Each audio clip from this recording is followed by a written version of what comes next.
Let's talk about the basic definition of options and why they even exist in the first place. Okay, cool. So what is an option?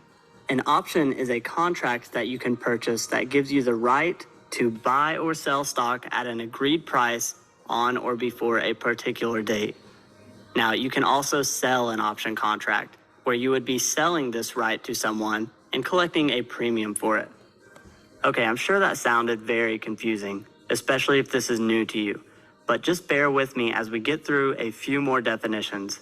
Once we get through these definitions, we'll be able to show you some examples and it will all start to make sense.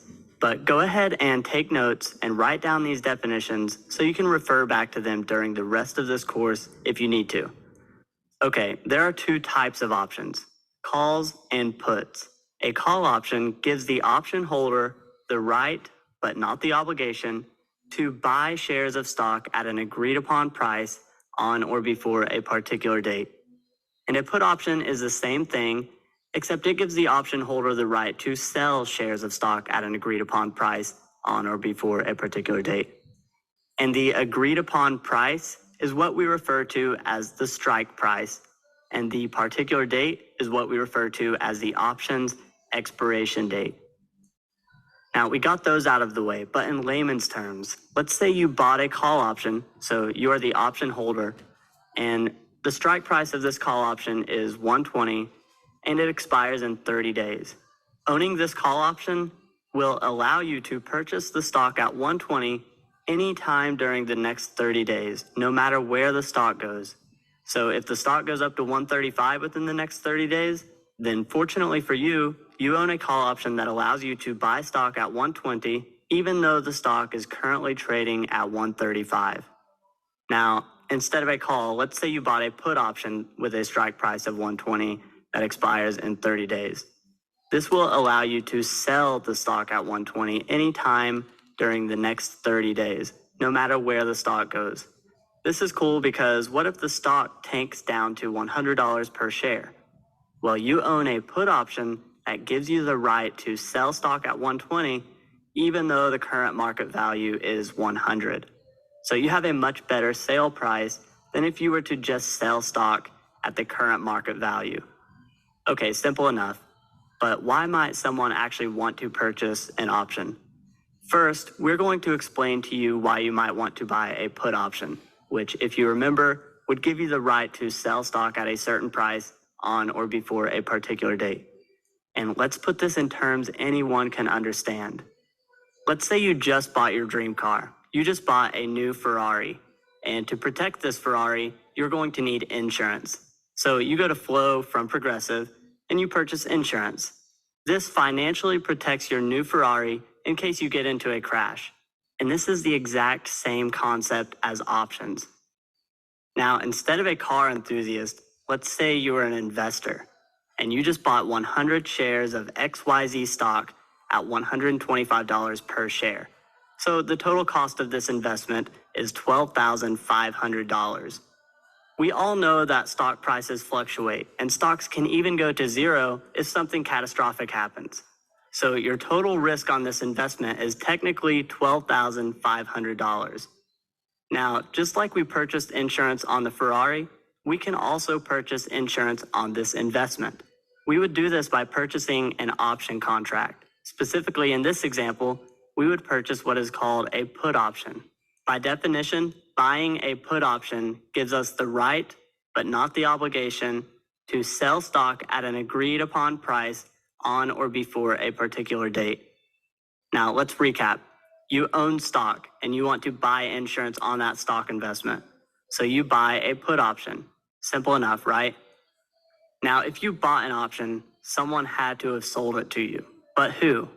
The answer is any other trader who is willing to be paid to take on your risk, just like an insurance provider.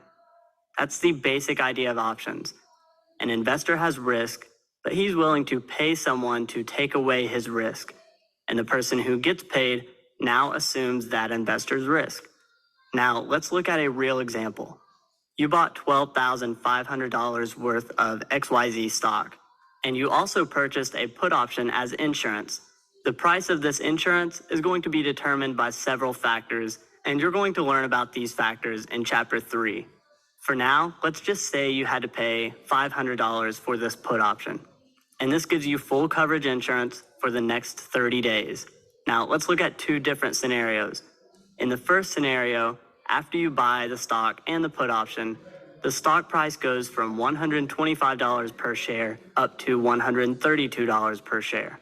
So you made $7 per share on 100 shares of stock. That totals to a profit of $700 on the stock that you own. But remember, you also paid $500 for an option contract that now has no value to you. So your net profit is only $200. At this point, you're probably saying, what a ripoff. And the person who sold you the option is saying, thanks for the easy money, because they got to keep the $500 that you paid them. But let's look at another scenario.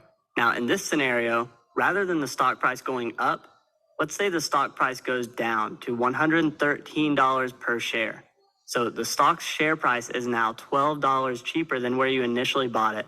And since you own 100 shares, that means you've lost $1,200. But thankfully, you bought a put option as insurance. Now, you go to the person who sold you the option and say, hey, remember our contract? Now, even though the stock is at 113, you are able to exercise your option to sell your shares at 125 per share. So you lost nothing on the stock.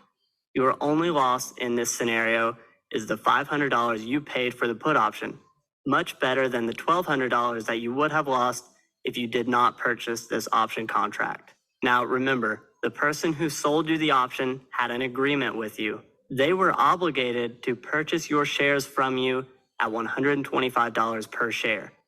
So they got to keep the $500 that you paid them for the put option, but they are now sitting on a $1,200 loss on the stock that they own. Now, they can hold the stock and hope it goes back up, or they can sell it at the current market price of $113 for a total net loss of $700.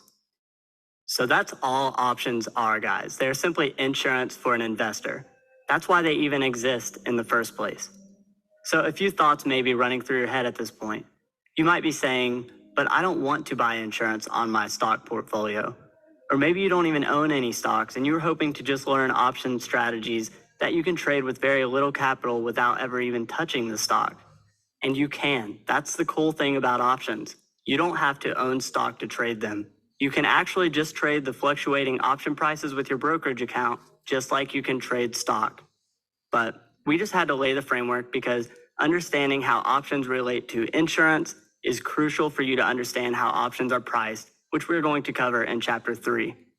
Okay, you get it by now. Buying a put option is like buying insurance on a stock investment, and selling a put option is like selling insurance on a stock investment. But let's look at another reason one might want to buy an option, and this time we're going to explain to you why you might want to buy a call option. This time, let's say you don't own any shares of stock yet, but you have your eye on a stock that you really like. There's just one problem. That stock is expensive. So if you were to buy shares, it would require a lot of capital. What you could do instead is you could buy a call option. This would allow you to pay a small premium for the right to buy shares at a later date if perhaps you are correct about the stock and the price goes higher. So let's look at a real example. Stock XYZ is currently trading at $125 per share. To buy 100 shares of the stock, it would cost us $12,500. So instead of putting up $12,500 to buy the stock, let's instead buy the 125 strike call option that has 30 days until it expires. This gives us the right to purchase 100 shares of stock at $125 per share anytime during the next 30 days. Now again, the price we have to pay for this call option will be determined by several factors that you're going to learn about soon. But for now, let's just say we had to pay $500 for this call option. Let's look at two scenarios. In the first scenario, after you buy the call option, the stock goes from 125 up to, let's say, 137. Now, you own the 125 strike call option. What you could do now at this point is exercise your call option. Exercising your option just simply means that you have decided to take advantage of your right to buy stock at a lower price. So in this case, you exercise your 125 strike call option, so you now own 100 shares of stock at 125. You are up 12 points on this stock, and since you own 100 shares of stock, this means you're up $1,200. But remember, you paid $500 for the call option, so your net profit is really only $700. Now you might be thinking, well, if I would have just bought the stock to begin with, I would have made more money. Yes, this is true, but let's quickly look at one more scenario. In this scenario, the stock goes down. It moves down to, let's say, $100 per share. Now remember, you own the 125 strike call option that you bought for $500, and this call option gives you the right to buy stock at 125 per share. But why on earth would anyone want to purchase stock at 125 if the stock is currently at 100? The answer is you wouldn't, and thankfully you don't have to. Let's think back to the definition of a call option. It gives you the right, but not the obligation to buy stock. So owning this call option doesn't require you to buy stock if you don't want to. And of course, you aren't going to exercise your right to buy stock at 125 if the current market price is cheaper than that. So in this case, you simply lost the premium you paid for the option, which was $500. If you would have bought stock at 125 instead, you would currently be down $2,500. So that's the benefit of buying an option rather than just buying the stock. You can put up much less capital and therefore have much less risk. But in exchange for that, you will have to pay a premium for it. And by the way, you can also trade put options in this way as well. If you buy a put option without already owning shares of stock, then you are simply betting that the stock will go down. Because if you exercise your right to sell stock that you don't own, then you will just end up with a short stock position. So again, if you buy a call, you are betting that the stock is going to go up. And if you buy a put, you are betting that the stock is going to go down. Now, before you go out and start buying calls on every stock you think is going to go up and puts on every stock you think is going to go down, keep watching because there are big negatives to buying options like this. And of course, we are going to show you much better ways to trade options. One last note before moving on, you don't actually have to exercise your option contracts when you trade them like we showed you in the examples. You can simply buy an option and then sell the option, hopefully at a higher price than you bought it for. And we're going to cover that more in the next 2 chapters. So, all right, guys, hope you enjoyed the video and are staying safe out there. Be sure to click the like. Oh, of course, that's the one I already have. Dur. What you're trying to do, the floating head is always going to be in the way. Hold on. Please activate account.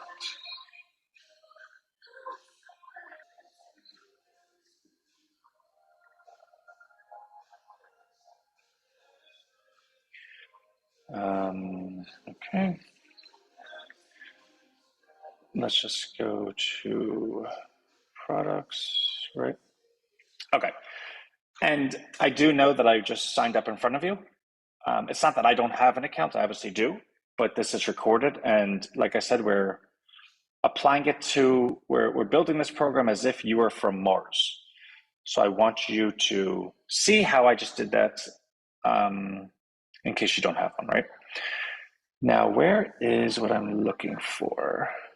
Okay. Now, what I would really like is if it takes this algorithm.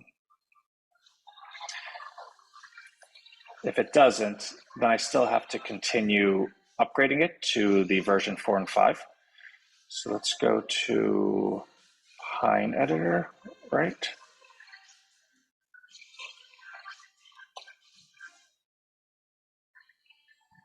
Save it, RHINO20.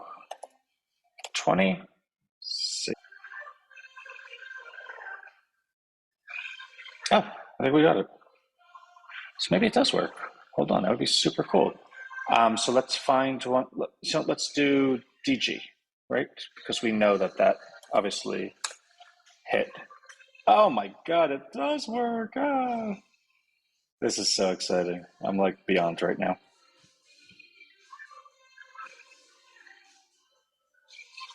Okay, so for those that are new and new to RHINO Wealth, obviously, what you'll see here is Dollar General. Now, this has been our last success. And as you can see the count, right?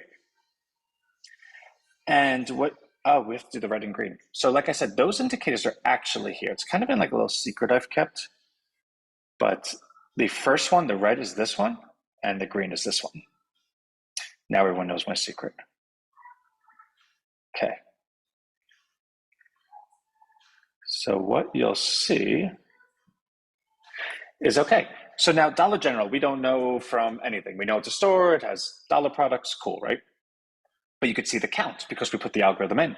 15, 16, 17, 18, 19, 20. What do we see? 20, red, green. Okay, that's when we're getting in. What happened? It went down. 21 red and green. And for those that have been part of Rhino Wealth, I was emailing them like, guys, this is quite frustrating. 22 red and green. In fact, I even think I wrote the email, I wish that I bought it right here. I wish that I waited 2 days or whatnot. Now, I'll always get in a 20 red and green, but all things being equal, if you give me a 22 red and green, well, that's such a coiled spring. Like that was, so what was this price? 153? The next day, it closed 159, 163. Look at it now, it's 171. This was June 8th. It's now what? June 23rd? This is 1, 2, 3, 4, 5, 6, 7, 8, 9, 10 days. And actually, the options we purchased were a month out. Those options are probably still going up, right? So I want to, now that I have everyone here, all right, whatever. So you would just get rid of this list that they give you. All right, see you later, buddy. I don't need all your stocks. Now you have a list. And what you can then do is upload, right? So import list.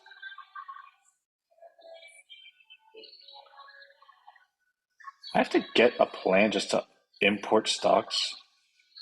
All right, well, you could do it manually. So I want Apple. Okay. I want Tesla. I want Microsoft. I want Meta, right? And I want Amazon. And you could do that as many times as you like. So obviously they're not going to let you import it because they want to make sure you pay them, which is fine. God bless. But there's always more than one way to skin a cat. So you could just do them one by one. What I would suggest is always pick the bigger companies. But now you have the availability to, okay, let's take a look at Apple. All right, I don't see any count here. Let's pull it all the ways back.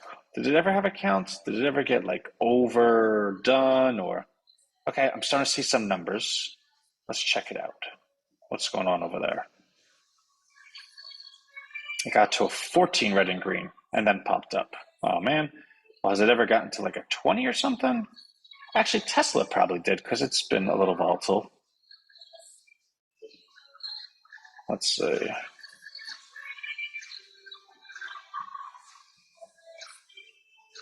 Is that what I think it is? Ooh, Tesla registered at 25 on the top end. Oh, but it got nullified. So as you can see, there is a top end as well, like I was just sharing with you. It starts becoming visible at 25, and then at 30 it becomes green. That's when you want to do it.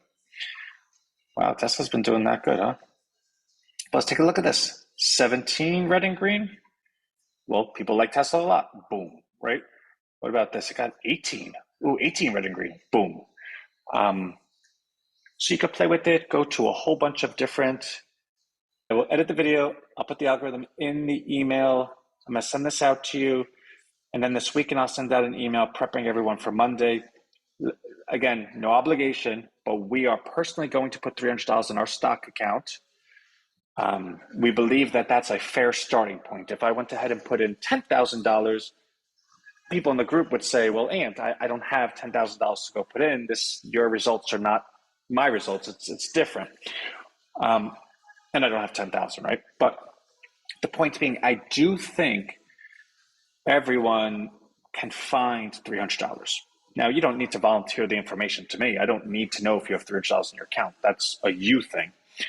But I'm going to start with $300 so that if anyone's like, okay, I scratched and clawed, put this 300 together, I want to go ahead and participate with Rhino and just learn and do as they do, then I'm going to do my best to make sure that I have the best performance, in which case you would have the best performance. Ideally, I would like to double every 2 weeks. Every 3 weeks is probably more reasonable. That's what I would like to do. Also, you have to know we will take losses. I have no problem taking a loss. Zero. Because the market will tell us if we're right or wrong. There's no point in arguing with it. If we have a 20 red and green and it goes to a 23 red and green, and then all of a sudden it goes to 24, loses its red, loses its green, and we're just sitting there, you could do two things. You could either stay in it because you have an ego, or you could say, all right, I lost 20% of my money. Like, this isn't fun, I'm out. In fact, Dollar General, if you remember, I was down 60% between 20 red and green and 22 red and green. I got out plus 7%. Everyone else is up like hundreds of percent. But for me personally, to be down 60%, but knew everything was like, I saw what was going on and I was just like, oh, I'm too early. $300, Donald. Donald's rich, everyone. And I don't know it to be the case. I'm kidding. When we're in a room talking about money, though, I kind of become a little bit more of a guy. I'm like, hey, Donald's rich. So we'll have a lot of fun together. Two things. One, this is not recommendations. This is not suggestions. This is not solicitation. In the US, you need a securities license to be a financial advisor. I have the opposite of that. I'm banned from having a securities license because they didn't like the way I left. So be it. I don't really care. The point being, not only can I not offer stock advice, I could not even claim, what's the word? I could not even claim that I did not know or I was unaware. I got a 91 on my Series 7 and a 90 on my 63. I was the only one in my company that ever got a pair of 90s. So not only was I in the market, not only did I really perform at a high level, but in terms of intelligence, I scored very high on their aptitude tests. So if anyone ever was like, oh, that guy, he's banned from the market, he has a stock market advisor group. No, I'm not that. What I will always do is I'm going to share my research with you. I'm going to perform my stuff in real time. And if you are so inclined for monkey see, monkey do, that is completely and always will be your decision. Okay. I have a problem. I always say I'm going to go and then I never go. So I'm going to go. Watch, I'm doing it again. Hey, Peter's in the house. The Google Doc that you have, I have not edited yet for it to be super friendly in terms of beautiful, and I'm doing that all this weekend. By Monday, everything will be done. But this algorithm, I really want you to upload it and get it into your TradingView as soon as possible, so that when Monday comes, everyone has like $1 million algorithm in front of them and can play and all the rest of it. So I'm going to go. I love everyone. I really, really do. And welcome to Rhino Wealth. Let's go make some money. I mean, I hope everyone makes money. I hope everyone makes money, period, right? Like, there is no let's. You and I are not, we're not a team. I'm just a guy. All right, bye.